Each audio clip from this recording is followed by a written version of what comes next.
Subscribe কৰক অসমী viral fever লগতে বেল icon press কৰক আমাৰ সকলো নটিফিকেশ্যনৰ বাবে। হেল্ল' ভিউৱাৰ্ছ, মই মিছবা আৰু আপোনালোকক স্বাগতম জনাইছোঁ আমাৰ YouTube channel the Asomi viral fever. আমি আপোনালোকলৈ আগবঢ়াম বিভিন্ন ধৰণৰ তথ্য আৰু বিভিন্ন ধৰণৰ নজনা কথা। আমি আজি আলোচনা কৰিম এবাউট ৰিজাৰ্ভেশ্যন সংৰক্ষণ। যেতিয়া পোনপ্ৰথমবাৰৰ বাবে ৰিজাৰ্ভেশ্যন ভাৰতবৰ্ষক লগোৱা হৈছিলে, ইয়াৰ মেইন অবজেক্টিভটো আছিলে যিসকল মানুহ বহুত যুগৰ পৰা বহুত আগৰ পৰা বঞ্চিত হৈ আছে, বহুত অসুবিধাৰ পৰা টৰ্চাৰ্ড হৈ আছে, সেইসকল মানুহক ভালকৈ ইয়াৰ উপযুক্ত ইজ্জত বা স্থান সেইসকল মানুহক দিয়াৰ বাবে। এইটো আপুনি যদি এটা কথা কওঁ, এইটো যদি আপুনি এক্সামত ভালকৈ লিখে তেনেহ'লে আপুনি ফুল মাৰ্কছ পাব, অসমীয়া মিডিয়াম হওক বা ইংলিছ মিডিয়াম। কিন্তু আপুনি প্ৰকৃতাৰ্থত যদি আপুনি এই কথাটো সমাজৰ মানুহক কয় তেতিয়াহ'লে কিন্তু আপুনি একদম পূৰা বেয়াকৈ ট্ৰল হৈ যাব। যিকি নহওক, ৰিজাৰ্ভেশ্যনটো যেতিয়া ভাৰতবৰ্ষত আহিছিল তেতিয়া এইটো ৰিজাৰ্ভেশ্যন নহয়, ৰিজাৰ্ভেশ্যনটো মেছেঞ্জাৰ অফ গডৰ নিচিনাকৈ আহিছিলে। যেতিয়া মেছেঞ্জাৰ অফ গডৰ ফেন ফলোয়িংটো বাঢ়িব ধৰিছিলে তেতিয়া কথাতে হৰতাল, জুই লাগিছিল, বিভিন্ন ধৰণৰ আন্দোলন চকাবন্ধ হ'বলৈ ধৰিছিলে, বহুতো ধৰণৰ প্ৰব্লেম আমাৰ ভাৰতবৰ্ষত আহিব ধৰিছিলে। যিকি নহওক, এতিয়া আহোঁ ইয়াৰ হিষ্টৰী, ইতিহাস লৈ। ৰিজাৰ্ভেশ্যন ছিষ্টেমটো ভাৰতবৰ্ষত বহুত পুৰণি যুগৰ পৰা, মোৰ মতে এইটো আকবৰৰ দৰবাৰত পোনপ্ৰথমবাৰৰ বাবে উত্থাপিত হৈছিল, কাৰণ আকবৰৰ দৰবাৰটো বহুত ডাইভাৰ্ছ আছিলে। আকবৰৰ দৰবাৰত তোডৰমল আছিলে, মৌলবী চাহাব আছিলে, আৰু এইটো সময়ত ব্ৰিটিছো ভাৰতবৰ্ষত আহিব ধৰিছিলে। ৰিজাৰ্ভেশ্যনটো পোনপ্ৰথমবাৰৰ বাবে 1902 চনত কোলহাপুৰত ইউজ কৰা হৈছিল। মহাৰাজ শাহুজী এইটো প্ৰথমবাৰৰ বাবে উত্থাপন কৰিছিল। কিয় কাৰণে? কাৰণ বেকৱাৰ্ড বা পিছপৰা জনজাতিসকলে মানুহে ইয়াৰ নিজৰ যিটো অধিকাৰ পাব পাৰে তাৰ কাৰণে। কিন্তু এই আইডিয়াটো লিগেলি কেতিয়া এক্টিভ হ'ল? In Pune act 1932। ব্ৰিটিছ গভৰ্ণমেণ্টে এটা বৈঠকত ক'লে যে কিছুমান চিটত দলিত কমিউনিটিৰ মানুহে থিয় দিব পাৰিব আৰু ভোটটো দলিত কমিউনিটিৰ মানুহে দিব পাৰিব। কিন্তু মহাত্মা গান্ধীয়ে এইটো বিষয়ত কথাটোত একমত নাছিলে আৰু প্ৰতিবাদ কৰিলে আৰু অনশন কৰিলে আৰু ক'লে যে ভাই, এইটো কেনেকুৱা কথা হ'ল? কথাটো হ'ল যে আমাৰ ভাৰতবৰ্ষত এইটোতো ডিভাইড এণ্ড ৰুল হ'ল আৰু আমাৰ ভাৰতবৰ্ষত এই কথাটো নচলিব। তাৰপিছত ডিচাইড হ'ল যে কিছুমান চিটত দলিতসকলৰ বাবে ৰিজাৰ্ভ থাকিব, কিন্তু ভোট সকলোৱে দিব পাৰিব। এইটো হ'ল পুনে এক্ট 1932। ৰিজাৰ্ভেশ্যনৰ ফেন ফলোয়িং বাঢ়িব ধৰিলে আৰু ইয়াৰ গেম চেঞ্জ কৰিলে কোনে? দ্য মণ্ডল কমিশ্যন, যিটো প্ৰস্তুত কৰিছিলে বিন্দেশ্বৰী প্ৰসাদ মণ্ডল, যি বিহাৰৰ জমিনদাৰ আছিলে আৰু পাৰ্লিয়ামেণ্টেৰিয়ানো আছিলে। তেওঁ ক'লে যে 27% ৰিজাৰ্ভেশ্যন লাগিব। কাৰ কাৰণে? OBC কমিউনিটিৰ কাৰণে। ইয়াৰ আগত OBC কমিউনিটিৰ কাৰণে ৰিজাৰ্ভেশ্যন লাগিব যে এইটো কোনো ধৰণৰ কনচেপ্টে নাছিলে। কিন্তু এইটো ৰিপৰ্টৰ পিছত ছ'চিঅ' ইকনমিক ডাটা ইউজ কৰা হয় চ' ডেট OBC সকলৰ কাৰণে ৰিজাৰ্ভেশ্যন যাতে বনোৱা হয়।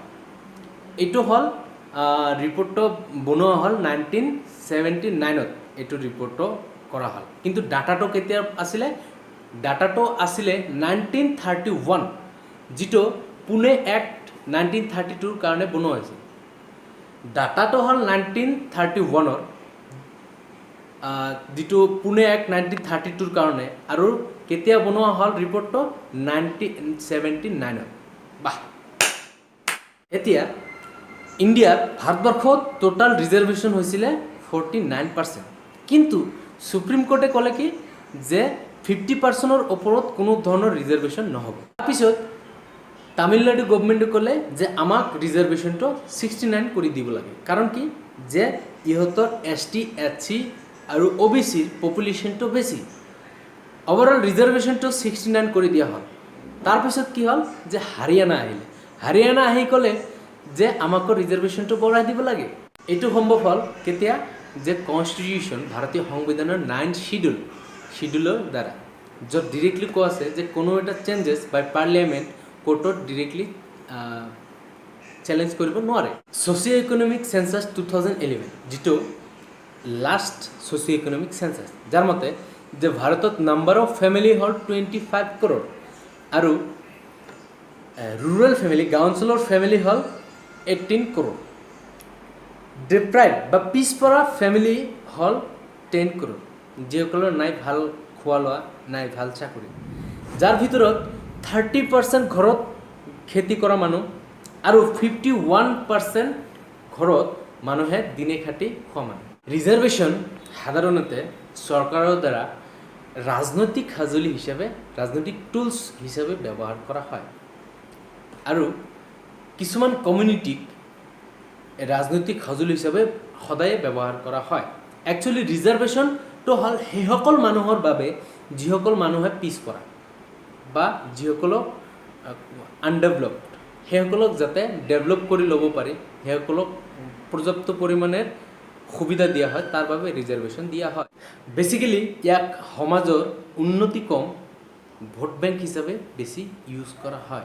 2016 হাৰিয়ানাত জাটসকলে প্ৰটেষ্ট কৰিলে আৰু ক'লে যে আমাক OBC ষ্টেটাছ লাগে। এতিয়া জাটসকলৰ ষ্টেটাছ শুনক। 9 out of film minister Jat আছিলে। 1991ত পোনপ্ৰথমবাৰৰ বাবে প্ৰটেষ্ট কৰিলে, কিন্তু কাম নহ'ল। তাৰপিছত 1997ত প্ৰটেষ্ট কৰিলে, কাম নহ'ল। 1997 গ'ল, 2002ত আকৌ প্ৰটেষ্ট কৰিলে, কাম নহ'ল।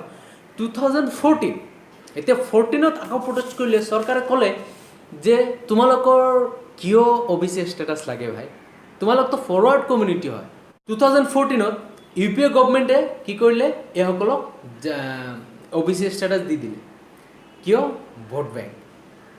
যাক 2015ত সুপ্ৰিম কোৰ্টে খাৰিজ কৰি দিলে বা কেঞ্চেল কৰি দিলে, যাৰ ফলত আকৌ জুই লগালগি, হৰতাল, আন্দোলন, বহুত টকাৰ লোকচান। ইয়াৰ সুবিধা বহুত মানুহে লৈ আছে, যিসকল মানুহে ইয়াক ডিজাৰ্ভ নকৰে, আৰু যিসকল মানুহে ডিজাৰ্ভ কৰে সেইসকল মানুহক দেখুওৱা হয়। ভাৰতবৰ্ষত 1,80,657 পৰিয়াল এনেকুৱা আছে যিসকলৰ নাই কোনো ধৰণৰ সুবিধা, না আছে চাকৰি, না আছে পঢ়া শুনা। এইসকল মানুহে নিজৰ পেটৰ কাৰণে বিভিন্ন ধৰণৰ গেলা পচা, জাবৰ জোঁথৰ, যিসকল ড্ৰেইন, এইবোৰৰ চাফাই কৰিব লগা হয়। ইয়াৰ মানে আমি ইয়াকে ক'ব পাৰোঁ যে ৰিজাৰ্ভেশ্যন ছিষ্টেমটো আমি প্ৰপাৰলি আমাৰ ভাৰতবৰ্ষত ইমপ্লিমেণ্ট কৰিব পৰা নাই। আৰু এইটো ফেক্ট যে অসুবিধাগ্ৰস্ত মানুহ ৰিজাৰ্ভেশ্যন পোৱাৰ পিছতো সামাজিক ৰেচপেক্ট, যিটো সন্মান নাপায়। মই কৈ আছোঁ কথাটো কিয়, কাৰণ national crime record of bureau' social data মতে 2007ৰ পৰা 2011লৈকে 80% ষ্টুডেণ্ট ছুইচাইড কৰিছে, যিসকল দলিত ষ্টুডেণ্ট। কাৰণ কি? কাৰণ জেনেৰেল কেটেগৰীৰ ষ্টুডেণ্টৰ এইসকল ষ্টুডেণ্টক অপমান কৰাৰ কাৰণে এইসকল ষ্টুডেণ্টে ছুইচাইড কৰিছে। ৰোহিত বিমলাৰ কেছটো ইয়াৰ ভিতৰত অন্যতম।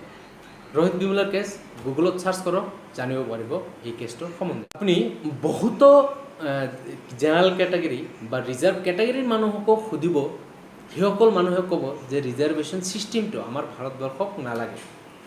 ৰিজাৰ্ভেশ্যন ছিষ্টেমটো এনেকুৱা যে আমাক এই ৰিজাৰ্ভেশ্যন ছিষ্টেমটোৱে এণ্টাৰটেইনমেণ্ট দি আছে, কাৰণ এই ৰিজাৰ্ভেশ্যন লৈ বহুতো ধৰণৰ ফিল্ম আমাৰ মাজত আহিছে, যিবোৰে আমাক এণ্টাৰটেইনমেণ্ট কৰিছে। আমালোকৰ সমাজত এনেকুৱা বহুত ST, SC, OBC কেটেগৰীৰ পৰা বিলং কৰা মানুহ আছে, যিসকল মানুহৰ ক্ৰ'ৰ সম্পত্তি, প্ৰপাৰ্টি আছে। মই নিজে ইয়াৰ বিপক্ষে, কাৰণ ৰিজাৰ্ভেশ্যন দিব লাগিলে সেইসকল মানুহক দিব লাগে যিসকল মানুহ ইয়াৰ ইলিজিবল। ফাইনেন্সিয়েল ষ্টেটাছৰ ওপৰত ৰিজাৰ্ভেশ্যনটো দিব লাগে। এনুৱেল ইনকামৰ ষ্টেটাছৰ ওপৰত ৰিজাৰ্ভেশ্যনটো দিব লাগে। ৰিজাৰ্ভেশ্যন পলিচিটো বাদ দিলে মই খাটাংকৈ কৈ আছোঁ, যিটো ভোট বেংক ছিষ্টেম, এইটো ছিষ্টেমটো বন্ধ হৈ যাব।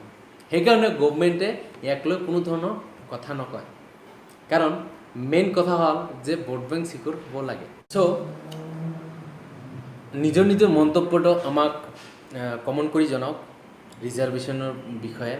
আৰু পোনপ্ৰথমবাৰৰ বাবে ভিডিঅ'টো বনাইছোঁ যদি কিবা ভুল ত্ৰুটি থাকে তেতিয়াহ'লে আমাক কমেণ্ট কৰি জনাওক কি শুধৰাব লাগে আৰু আমাৰ চেনেলক ছাবস্ক্ৰাইব কৰক আৰু শ্বেয়াৰ কৰক ভিডিঅ'টো যাতে সকলোৱে এই বিষয়ে জানিব পাৰে